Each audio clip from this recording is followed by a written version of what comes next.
मुस्तफ़ा जान रहमत पे लाखों करोड़ों दुरूद सलाम। बिस्मिल्लाहिर्रहमानिर्रहीम। अस्सलामु अलैकुम वरहमतुल्लाहि वबरकातुहू। अल्लाह ताला आप सबको सलामत रखे, आपके कल्ब व नज़र को कुरान के नूर से मुनव्वर करे और आपके बच्चों के नसीब में कुरान, नमाज, दुरूद और दीन की मोहब्बत लिख दे। आमीन या रब्बुल आलमीन। आइए आज सूरह बकरा आयत नंबर 112 को अदब और मोहब्बत के साथ समझते हैं। ये आयत ईमान की रूह और सच्चे मुसलमान की पहचान बयान करती है। तर्जुमा। हाँ, जो शख्स अपना चेहरा, अपना पूरा वजूद, अपनी ज़िंदगी अल्लाह की सुपुर्द कर दे और नेक अमल करने वाला हो तो इसका अजर इसके रब के पास पक्का है और ऐसे लोगों पर ना कोई खौफ होगा ना वो गमगीन होंगे।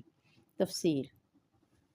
पूरा वजूद अल्लाह के हवाले करना यानी मोहब्बत अल्लाह के लिए, नीयत अल्लाह के लिए, अमल अल्लाह के लिए, ज़िंदगी का हर फ़ैसला अल्लाह की रज़ा के मुताबिक।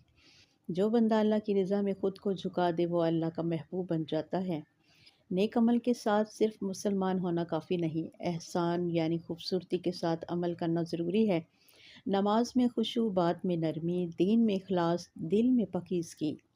ऐसे बंदे का अजर अल्लाह खुद अपने पास महफूज रख लेता है। ना कभी ना कमी, ना ज़ाया, ना भूल, सब कुछ रब्बुल आलमीन के पास जमा हो जाता है। सुभान अल्लाह। वला खौफुन अलैहिम वला हुम यहज़नून। ये कुरान का सबसे बड़ा इनाम है। ना दुनिया में खौफ, ना कब्र में अंधेरा, ना आखिरत में घबराहट, ना पुलसरात का डर, ना जन्नत में कोई गम। ऐसे लोग अल्लाह की अमान में होते हैं। आज हमने ज़ियाल कुरान में सीखा कि असल पहचान, असल ईमान ये है कि अपने दिल और ज़िंदगी को अल्लाह के सुपुर्द कर दिया जाए। नेक अमल ईमान की खूबसूरती है। अल्लाह के रास्ते पर चलने वालों का अजर रब के पास पक्का है। अल्लाह उनके दिलों से खौफ और गम दोनों निकाल देता है। जो अल्लाह के लिए जीता है, अल्लाह इसके लिए कायनात बदल देता है।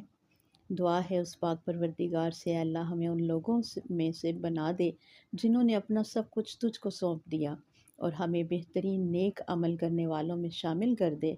हमारे खौफ और सारे गम दूर कर दे और हमारे दिल को नूर, यकीन और सुकून से भर दे। आमीन या रब्बुल आलमीन।